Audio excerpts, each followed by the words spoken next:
नमस्कार दोस्तों, आज हम बात करेंगे रेबीज़ और रेबीज़ के वैक्सीनेशन के बारे में। तो यहाँ पे मैंने कुछ क्वेश्चंस बनाए हुए हैं, उसके जरिए मैं आपको समझाने की कोशिश करूँगा रेबीज़ के बारे में और उसके वैक्सीनेशन के बारे में। तो यहाँ पे सबसे पहले आता है क्वेश्चन नंबर 1 हमारा, what is the global burden of rabies. जो ग्लोबल बर्डन है रेबीज़ का वो कितना है। तो यहाँ पे इसका आंसर दिया गया है, every year an estimated 60,000 people die of rabies, one of the oldest and most terrifying disease known to man. यहाँ पे दिया गया है हर साल रेबीज़ की वजह से 60,000 लोग मारे जाते हैं। तो यहाँ पे इसकी बात हो गई ग्लोबल बर्डन की। और आगे बढ़ेंगे तो इसका क्वेश्चन नंबर हमें 2 देखने को मिलेगा, what does one treat a person with an animal bite. अगर किसी को एनिमल बाइट होती है, डॉग काट लेता है, तो उसको सबसे पहले हमें उस पर्सन को कैसे ट्रीट करना है। सबसे पहले जो आपको काम करना है वो है, यहाँ पे देख लीजिए दिया गया है, wounds should be immediately washed and flushed for about 15 minutes with soap और डिटर्जेंट। सबसे पहले देख लीजिए क्या करना है, हमें इमेज भी दी गई है, वॉश करना है सोप और डिटर्जेंट से उस जगह को जहाँ पे एनिमल बाइट हुई है। ठीक है, विद यहाँ पे देख लीजिए सोप और detergent and copious amount of water of all bites wound and scratches. जहाँ जहाँ भी कट किया है हर जगह पे उसको वॉश करना है। अगर स्क्रैच भी लगा है तो उसको भी अच्छे से वॉश करना है। If soap is not available flush with water alone. अगर वहाँ पे आपके पास सोप नहीं है तो आप सिर्फ पानी से अच्छे से धो सकते हैं उसको। ठीक है, ये काम सबसे पहले आपको करना है। यहाँ पे ये देख लीजिए, एक मैंने इमेज के द्वारा समझाया है कि यहाँ पे एक डॉग है, वो बाइट करता है। अगर किसी पर्सन को बाइट वुंड होता है तो सबसे पहले आपको 15 मिनट के लिए अच्छे से धुलना है सोप और वाटर से। यहाँ पे देख लीजिए दिया गया है। और उसके बाद में जो तीसरा काम है वो है वैक्सीनेशन का। ठीक है, वैक्सीन लगवानी है प्लस RIG।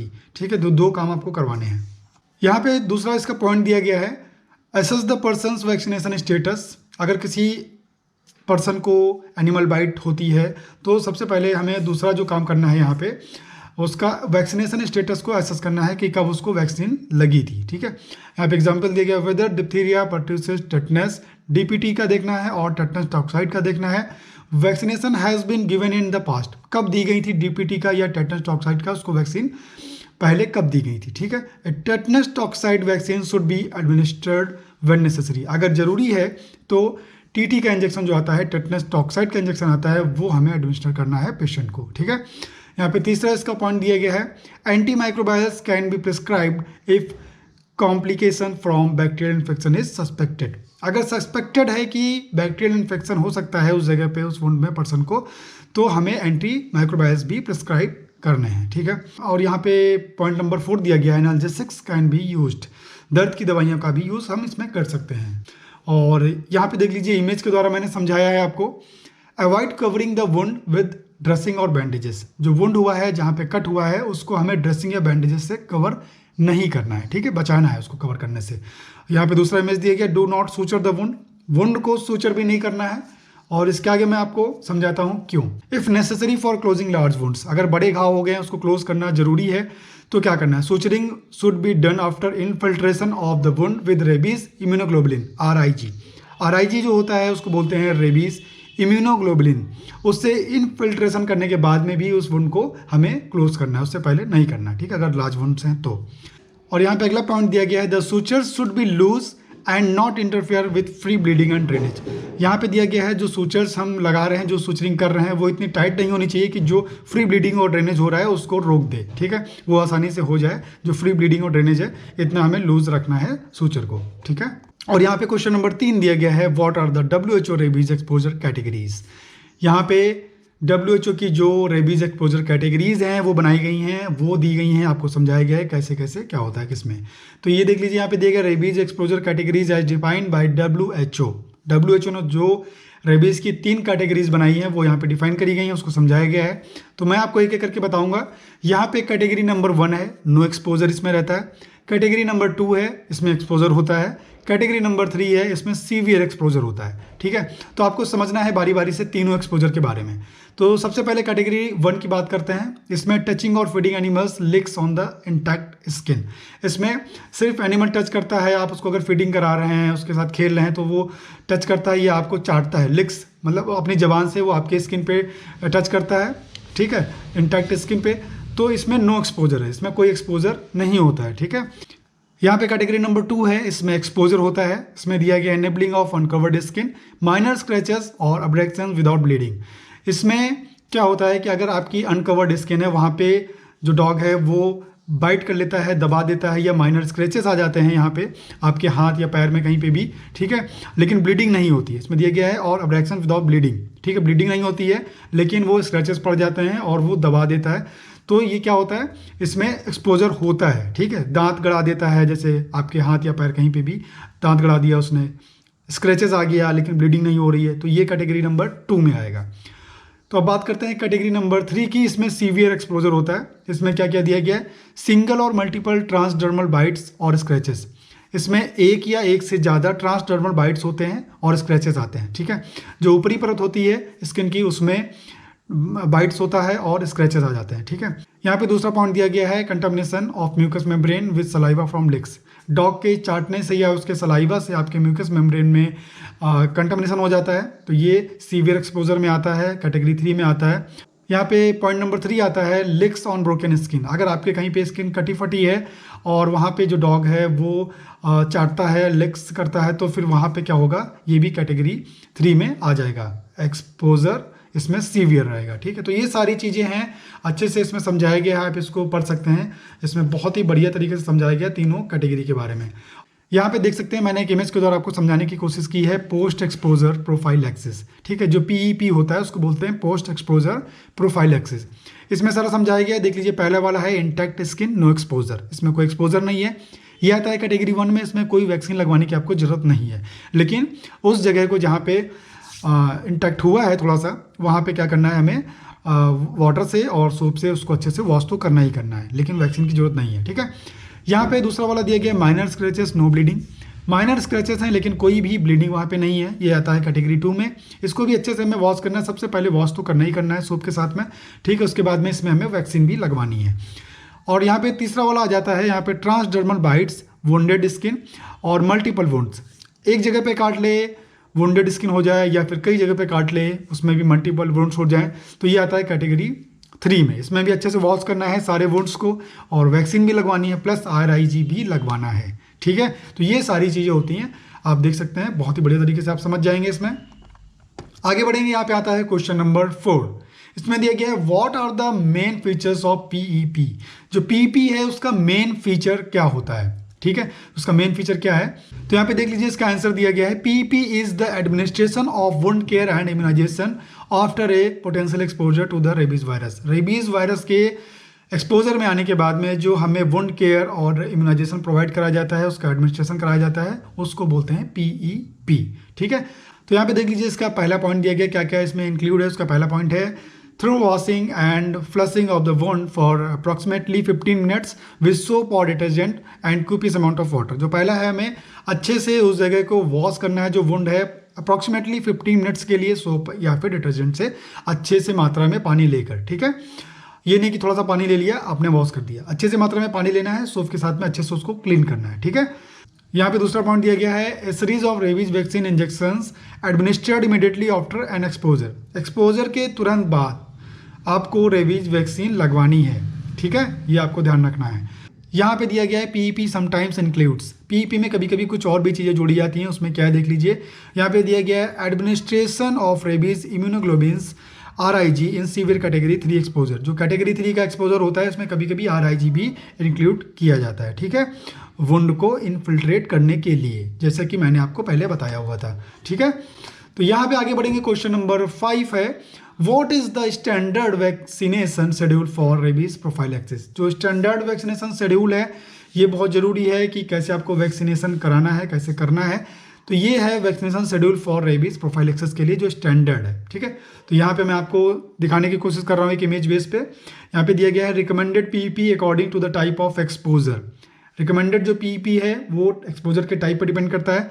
ये देख लीजिए, यहाँ पे दिया गया है, immunologically navy individuals of all age groups, जिनको पहले से वैक्सीन नहीं लगा हुआ है, ठीक, अभी उनको पहले वैक्सीन नहीं लगा था कभी रेबीज का, उनके लिए हमें क्या करना है, कैटेगरी 1, 2 और 3 में अलग अलग दिया गया है। कैटेगरी 1 में क्या करना है, हमें wash exposed skin surfaces, no PEP required. इसमें क्या करना है, जो एक्सपोज्ड स्किन सरफेसेस है उसको वॉश कर देना है अच्छे से, लेकिन इसमें PEP की रिक्वायर्ड नहीं है, ठीक है, जरूरत नहीं है। कैटेगरी 2 में क्या है, कैटेगरी 2 एक्सपोजर में है wound washing and immediate vaccination. Wound washing के साथ साथ हमें इमीडिएट वैक्सीनेशन भी कराना है, और वैक्सीनेशन कैसे कराना है ये दिया गया यहाँ पे, ठीक है। ये देख सकते हैं आप, 2 साइट आईडी मतलब है इंटरडर्मल, 2 site ID on day 0, 3 and 7, ठीक है। ये डे दिया गया है, 0 पे लगवाना है, मतलब पहले दिन, जो 0 है वो पहले दिन में काउंट होता है, ठीक है। फिर 3 डेज पे लगवाना है, फिर 7 डेज पे लगवाना है, 2 साइट आईडी लगेगा। और या फिर आपको यहाँ पे 1 साइट आईएम लगवाना है, इंट्रामस्कुलर लगवाना है ऑन डे 0, 3, 7, ठीक है। अगर आईएम लगवाएंगे तो 1 साइट लगेगा 0, 3, 7 पे, एंड बिटवीन डे 14 एंड 28, और जो अगला वाला लगेगा वो 14 से 28 दिन के बीच में लगेगा अगर आईएम लगवा रहे हैं तो। यहाँ पे और दिया गया है, और 2 site IM, 2 site IM on day 0 and 1 site IM on day 7/21, ठीक है। तो ये यहाँ पे सारे इसके तरीके दिए गए हैं कैसे कैसे हमें इसको लगवाना है। और यहाँ पे RIG is not indicated. Category 2 में आपको पता ही है कि जो RIG है वो इंडिकेटेड नहीं है, ठीक है। अब बात आती है कैटेगरी 3 की एक्सपोजर की, और यहाँ पे है wound washing and immediate vaccination. इसमें भी वुंड वॉशिंग करने के बाद में तुरंत वैक्सीनेशन आपको करवाना ही करवाना है। सिर्फ चेंजेस इसमें क्या है, बाकी सारा सेम है, डोज का टाइम डेट सब सही है, बस इसमें चेंजेस क्या है, RIG administration is recommended. Category 3 में RIG जो रेबीज इम्यूनोग्लोबुलिन होता है वो आपको एडमिनिस्टर करवाना है, ठीक है। तो ये देख सकते हैं यहाँ पे सारी चीज़ें सेम है, बस इतना इसमें बढ़ जाता है, ठीक। तो आप इस चार्ट को अच्छे से देख के समझ जाएंगे, बहुत ही बढ़िया ये चार्ट है, सारी चीज़ें इसमें अच्छे से समझाई गई हैं। और अब आगे बढ़ते हैं, इसमें देखते हैं क्या आता है। और यहाँ पे आता है previously immunised individuals of all age groups. जो पहले से इम्यूनाइज्ड हैं, जिनके पहले से रेबीज का वैक्सीन लग चुका है, उनके लिए हमें क्या करना है। ये तो पहले जो मैंने बताया वो था जिनके नहीं लगा है, और जिनके लग चुका है उनके लिए क्या करना है। तो यहाँ पे कैटेगरी 1 में है वॉश एक्सपोज्ड स्किन सरफेसेस, ठीक है, अच्छे से वॉश कर देना है जैसे आपने पहले किया था। नो PPE इज रिक्वायर्ड, इसमें भी कोई PPE की रिक्वायर्ड नहीं है पहले में। और यहाँ पे कैटेगरी 2 में आता है wound washing and immediate vaccination, लेकिन इसमें आपको वैक्सीनेशन कैसे करवाना है ये चेंज हो जाता है, ठीक है। देख सकते हैं यहाँ पे 1 site ID on day 0 and 3, और 4 साइट आईडी ऑन डे 0, और 1 site IM on day 0 and 3, और RIG इज नॉट इंडिकेटेड, ठीक है। तो यहाँ पे देख सकते हैं ये चेंजेस हुआ है, कैसे आपको वैक्सीन लगवाना है या लगाना है। अगर आप मेडिकल प्रोफेशन में है तो आपको ही पता होना चाहिए कि कैसे आपको वैक्सीन लगाना है, ठीक है। और यहाँ पे कैटेगरी 3 आती है wound washing and immediate vaccination. Wound washing और इमीडिएट वैक्सीनेशन हमें करवाना ही करवाना है, और इसके साथ साथ हमें इसमें क्या करना है, सारी चीज़ें सेम है जैसे कैटेगरी 2 में था, डे वही रहेंगे आपके, इसमें बस बढ़ जाता है RIG इज नॉट इंडिकेटेड, ठीक है। इसमें RIG नहीं इंडिकेटेड, आप ध्यान से देखिएगा, पिछले वाले में जो इम्यूनाइज नहीं थे उनके में इंडिकेटेड था, इसमें लेकिन इंडिकेटेड नहीं है। जो पहले से इम्यूनाइज्ड पर्सन है उनके में RIG इसमें भी इंडिकेटेड नहीं है, ठीक है। तो इस चार्ट को आप देख के अच्छे से समझ सकते हैं। और यहाँ पे दिया गया है प्री एक्सपोजर प्रोफाइल एक्सिस। तो यहाँ पे क्या होता है देख लीजिए, इसमें दिया गया कैटेगरी है population in high incidence settings, जहाँ पे ज़्यादा इसके इंसिडेंस होते हैं उस जगह पे अगर कोई रह रहा है उसके लिए वेटरनरी और laboratory workers and other exposed professionals, जो वेटरनरी में काम करते हैं, ठीक है, और या फिर जो लेबोरेटरी वर्कर्स हैं या फिर अदर एक्सपोज्ड प्रोफेशनल्स हैं जहाँ पे ज़्यादा रिस्क रहता है इसका होने का, उनके लिए। और short and long term travellers जो ज़्यादा या थोड़ा बहुत सफ़र करते हैं, ज़्यादा घूमते हैं, बाहर जाते हैं, तो उनके लिए ये पहले से ही करवा लेना ज़रूरी रहता है, ठीक है, कहीं भी रिस्क हो सकता है इसलिए। तो उसमें क्या करना रहता है आपको, प्री एक्सपोजर प्रोफाइलेक्सिस में 2 site ID vaccine administer of day 0 and 7। अगर इंटरडर्मल लग रहा है तो 2 साइट लगेगा 0, 7 डे पे। और यहाँ पे दिया गया 1 site IM vaccine administer on day 0 and 7। अगर IM लग रहा है तो 1 साइट लगेगा डे 0 पे और डे 7 पे, ठीक है। तो ये हो जाएगा आपका pre exposure prophylaxis. Question number 6, are there any shorter PrEP regimens. जो प्रेप दिया गया है ये है प्री एक्सपोजर प्रोफाइलेक्सिस। क्या कोई शॉर्टर प्रेप रेजिमेंट है, यहाँ पे ये पूछा गया है। तो इसका आंसर दिया गया है when there are time constraints or a single visit to the clinic is the only option। अगर आपके पास टाइम ही नहीं है, सिर्फ एक ही बार आप क्लिनिक पे जा सकते हैं, इसके अलावा नहीं जा सकते हैं, तो यहाँ पे क्या करना है, इसके लिए है ए shorter prep course can be given. जो ए प्री एक्सपोजर प्रोफाइलेक्सिस का एक शॉर्टर कोर्स है, एक छोटा कोर्स है, उसमें क्या होता है 2 साइट आईडी या फिर 1 साइट IM इंजेक्शन लगता है डे 0 पे, ठीक है, बस इतना ही होगा। डे 0 पे आपको 2 साइट आईडी लगेगा इंटरडर्मल, या फिर 1 साइट IM लगेगा इंट्रामस्कुलर, ठीक है। लेकिन यहाँ पे देख लीजिए और भी दिया गया है, the patient should plan to receive a second vaccination as soon as possible to complete the PREP। जो हमें इसका पूरा कंप्लीट डोज है वो प्लान कर लेना चाहिए अगला वाला कि कब लगवाना है। However in healthy individuals this regimen can provide protection for up to 1 year from the date of vaccination.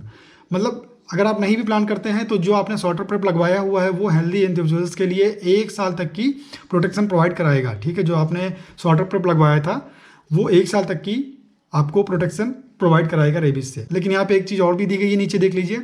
In the case of rabies exposure before the second vaccination, अगर आपने सॉर्टर प्रेप लगवाया है और सेकंड वैक्सीनेशन नहीं कराया है, ठीक है, उससे पहले ही आप रेबीज के एक्सपोजर में आ जाते हैं, तो आगे क्या दिया गया है, the patient is recommended to receive a full course of PEP. तो पेशेंट को क्या करना है, पीईपी का फुल कोर्स लेना पड़ेगा। ठीक है, with RIG in case of severe exposure, RIG भी लेना पड़ेगा अगर सीवियर एक्सपोजर है तो। अगर नॉर्मल एक्सपोजर है, कैटेगरी 2 में आप आते हैं, तो आपको पीईपी लेना पड़ेगा अगर आपने सेकंड डोज नहीं लिया था सॉर्टर प्रेप का। ठीक है, ये देख सकते हैं, ये सारी चीज़ें आप समझ लीजिए, बहुत ही अच्छी चीज़ दी गई है। और यहाँ पे आता है question number 7, if a previously immunised person is bitten by a rabid dog again, what is the re exposure vaccination schedule. अगर कोई पहले से इम्यूनाइज्ड पर्सन है, उसको उसके बाद में किसी डॉग ने, किसी रैबिट डॉग ने उसको फिर से कट कर लिया है, ठीक है, तो री एक्सपोजर वैक्सीनेशन शेड्यूल क्या है, इसके बारे में समझाया गया इसमें। इसका आंसर देख लीजिए, दिया गया है, if a previously immunised person is bitten by a rabid dog within 3 months of completing a full course of PEP और PREP, no new course of PEP is required. इसमें दिया गया है, अगर आप इम्यूनाइज्ड हैं और इम्यूनाइजेशन कंप्लीट होने के 3 महीने के अंदर आपको फिर से कोई रैबिट डॉग बाइट कर लेता है, तो आपको ना ही पीईपी लेने की ज़रूरत है और ना ही पीआरईपी लेने की कोई ज़रूरत है। देख लीजिए, दिया गया no new course of PEP is required. ठीक है, यहाँ पे ये चीज़ें दी गई हैं। और यहाँ पे नीचे दिया गया है, for exposures occurring more than 3 months after a PEP और PREP course, treat as PEP for previously immunised individuals. इसमें दिया गया है, अगर 3 महीना पूरा हो चुका है, ठीक है, आपने इम्यूनाइजेशन पूरा कराया था, 3 महीना हो गया, 3 महीने के बाद किसी डॉग ने, फिर से रैबिट डॉग ने बाइट कर लिया आपको, तो क्या करना है, उसको कैसे ट्रीट करना है, इसका तरीका अलग है। ठीक है, जो प्रीवियसली इम्यूनाइज्ड होते हैं, मैंने पहले आपको चार्ट में समझाया था, यहाँ पे दिया भी गया है 1 साइड आईडी और IM vaccination at day 0 and 3 और 4 site ID accelerated vaccination on day 0, RIG is not indicated. ठीक है, तो ये तरीका इसका दिया गया यहाँ पे। और यहाँ पे है question number 8, is it acceptable to change the vaccine brand और मैन्युफैक्चरर ड्यूरिंग पीईपी और पीआरईपी। क्या ये एक्सेप्टेबल है कि जो हम वैक्सीन जिस ब्रांड का लगवा रहे हैं, ठीक है, उसी ब्रांड का लगवाएं कि उसको हम चेंज भी कर सकते हैं ड्यूरिंग पीईपी और पीआरईपी। तो यहाँ पे इसका आंसर दिया गया है, A change in the vaccine product, brand or manufacturer during a PEP or PREP course is acceptable if such change is unavoidable. Restarting the series of injection is not necessary. Vaccination should continue according to the previous schedule. यहाँ पे दिया गया है कि अगर जो change है, जो चेंज होने वाला है वो अनअवॉइडेबल है, अगर वो नहीं, इसको आप अवॉइड कर सकते हैं। जैसे किसी ब्रांड का आप लगवा रहे हैं, आपको दूसरे ब्रांड का लगवाना पड़ रहा है, उसको चेंज नहीं कर सकते, उस ब्रांड का अवेलेबल ही नहीं है, तो आपको लगवाना ही पड़ेगा, उसके लिए कोई दिक्कत नहीं है। ठीक है, फिर से उसकी सीरीज़ रिस्टार्ट करने की ज़रूरत नहीं है। ये नहीं कि आपने अभी किसी दूसरे ब्रांड का लगवाया था और आपने 2 डोज लगवा लिए, तीसरे डोज की बारी आई तो वो ब्रांड खत्म हो गया, वो ब्रांड नहीं है तो आप फिर से लगवाएं, ऐसा कुछ नहीं है। अगला ब्रांड जो है उसको आप लगवा सकते हैं, उसी सीरीज से वहीं से स्टार्ट करके जहां तक आप पहुंचे थे उसका अगला वाला इंजेक्शन लगवा सकते हैं। ठीक है, vaccination should continue according to the previous schedule, जो आपका प्रीवियस शेड्यूल था वहीं से उसको कंटिन्यू कर सकते हैं वैक्सीनेशन को। ठीक है, यहाँ पे एक एग्जांपल दिया गया, देख लीजिए। Example of when such changes in PEP और PRP regimen might occur, the patient receives the first vaccination at a bite centre away from their home, upon returning home the patient receive the remaining series of vaccine at their local clinic. कहीं पे कोई गया हुआ है, कोई person, अगर उसको वहाँ पे डॉग बाइट होता है, उसके वहीं पे उसने क्या किया, फर्स्ट वैक्सीनेशन उसका ले लिया। ठीक है, उसके बाद में वो घर लौट के वापस आएगा तो जो उसके बाकी के वैक्सीनेशन है वो अपने लोकल क्लिनिक में ले लेगा, उसके घर के जो पास में होगा। ये ज़रूरी नहीं कि जहाँ पे उसको डॉग बाइट हुआ था उसी क्लिनिक के पास में जाके वहीं पे वो लगवाए, ऐसा कोई ज़रूरी नहीं है। जो उसके घर के पास में है बाकी के वैक्सीन वो वहीं भी लगवा सकता है। ठीक है, question number 9, it is acceptable to change the route of administration during PEP और पीआरईपी। क्या ये एक्सेप्टेबल है कि जो हमारा वैक्सीनेशन का रूट है उसको हम चेंज कर सकते हैं? तो यहाँ पे इसका आंसर दिया गया है, a change in the route of administration during PEP और PREP course is acceptable if such a change is unavoidable. इसमें भी यही है कि अगर अनअवॉइडेबल है, उसको आप अवॉइड नहीं कर सकते, उसको चेंज करना ही करना है, तो आप चेंज कर सकते हैं, ऐसा कोई इशू नहीं है। Restarting the series of injections is not necessary, ऐसा कोई जरूरी नहीं कि आप फिर से रिस्टार्ट करें पूरा वैक्सीनेशन को। Vaccination should continue according to the schedule for the new route of administration, vaccination वहीं से न्यू रूट में कंटिन्यू हो जाएगा। ठीक है, और यहाँ पे दिया गया when might such change in a PEP और पीआरईपी रेजिमेन ऑकर, कब ऐसा हो सकता है ये मैं आपको बता देता हूँ। यहाँ पे देख लीजिए दिया गया है the patient receive the first vaccine administration in a small clinic in a rural area likely IM but receives the reminder of the schedule in a larger clinic like ID।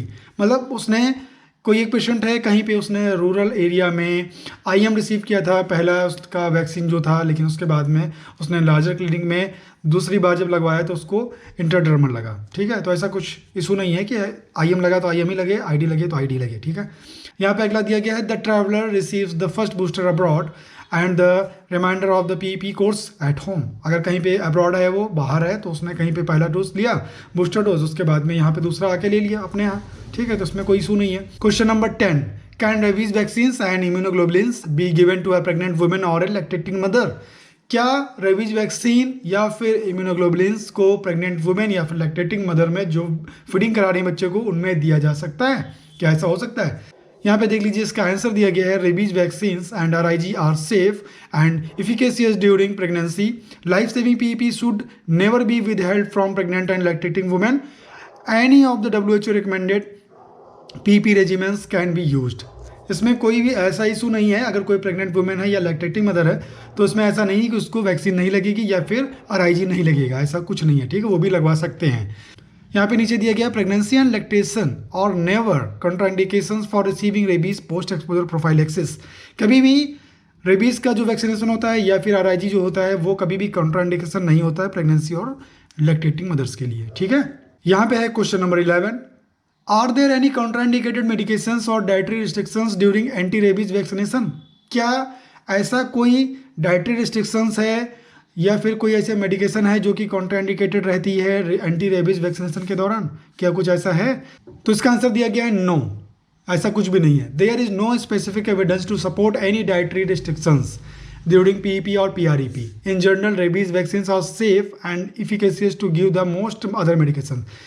ऐसा कुछ भी नहीं है, कोई ऐसा डाइटरी रिस्ट्रिक्शंस नहीं है। अगर आप एंटी रेबीज वैक्सीनेशन ले रहे हैं तो ऐसा कोई नहीं है कि आपको ये डाइट नहीं लेना, वो डाइट नहीं लेना, ऐसा कुछ भी नहीं है।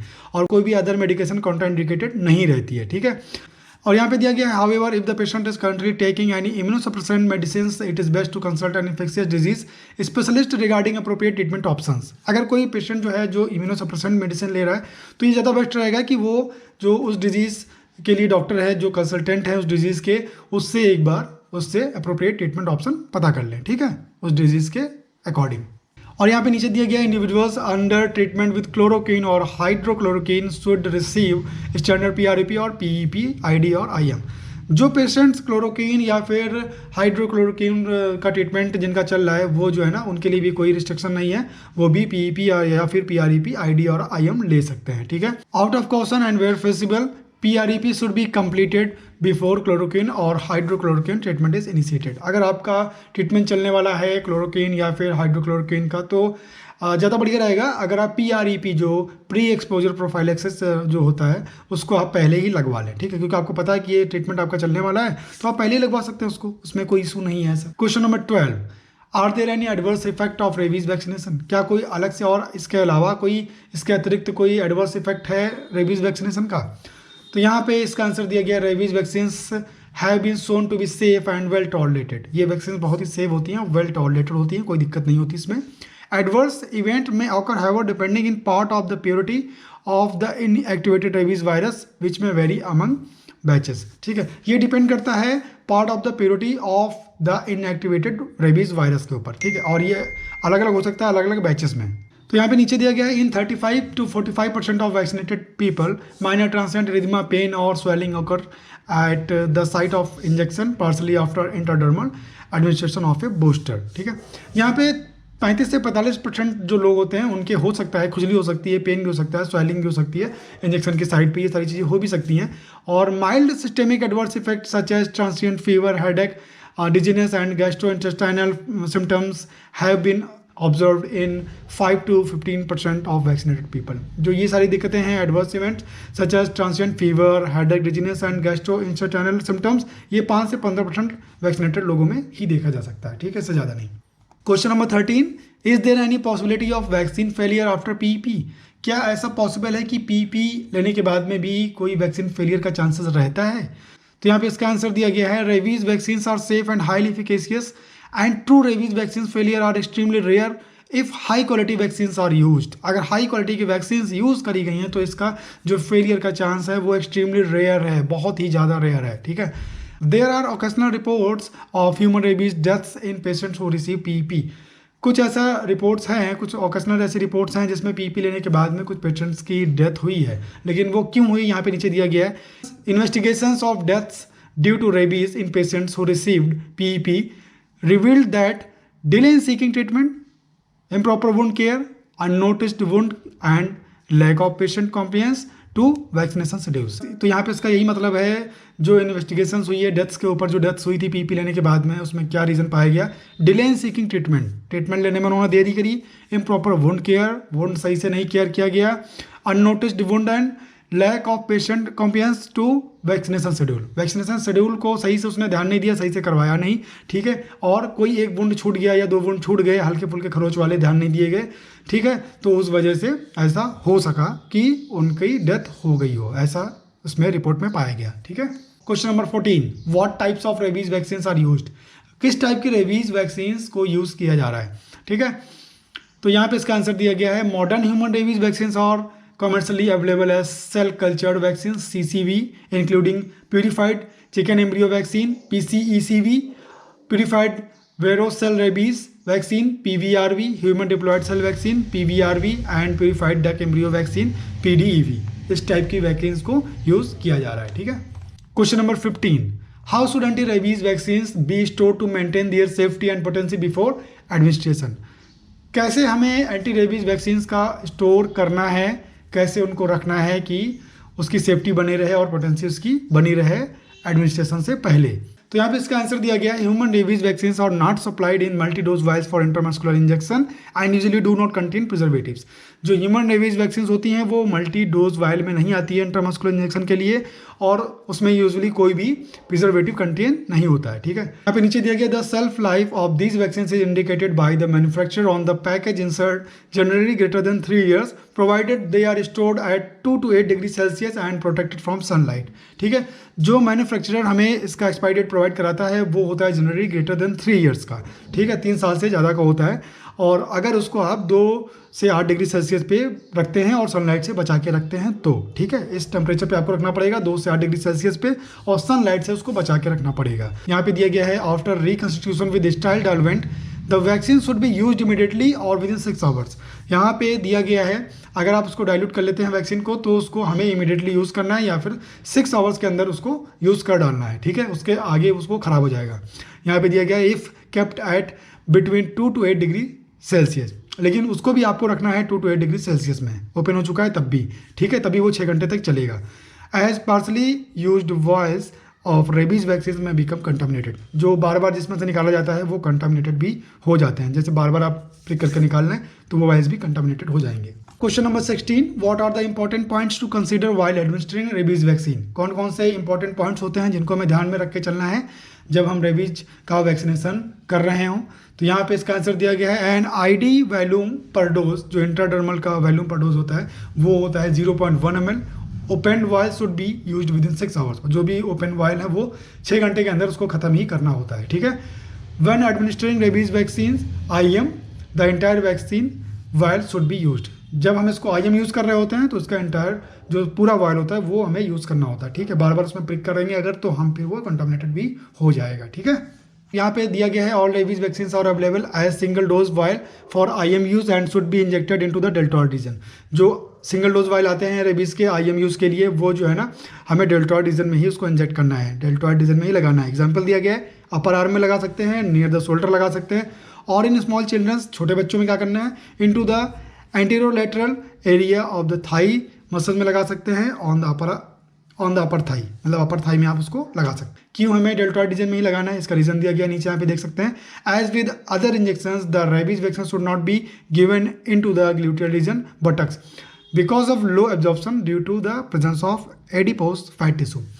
बटक्स में नहीं देना है, ग्लूटियल रीजन में इसलिए नहीं देना है क्योंकि वहाँ पे प्रेजेंस होता है एडिपोज, मतलब फैट टिश्यू प्रेजेंट होता है जो कि उसके एब्जॉर्प्शन को कम कर देता है। ठीक है, वैक्सीन के एब्जॉर्ब होने की जो क्षमता होती है उसको कम कर देगा, इसलिए वहाँ पे नहीं देना होता है। यहाँ पे मैंने एक इमेज के द्वारा आपको समझाया है, देख लीजिए। जो ग्रीन वाला है वहाँ पे आप दे सकते हैं डेल्टॉइड मसल में, बच्चों में या फिर चिल्ड्रन में दे सकते हैं डेल्टॉइड मसल में। और यहाँ पे नीचे देख लीजिए, do not inject in the gluteal region, gluteal region में आपको नहीं देना है, ठीक है। बच्चों के भी ग्लूटल रीजन में आपको नहीं देना है, ठीक है। तो ये इमेज के द्वारा आप अच्छे से समझ सकते हैं। Question number 17, what is rabies immunoglobulin RIG and how it is used. जो RIG होता है वो क्या होता है और इसको कैसे यूज करना होता है।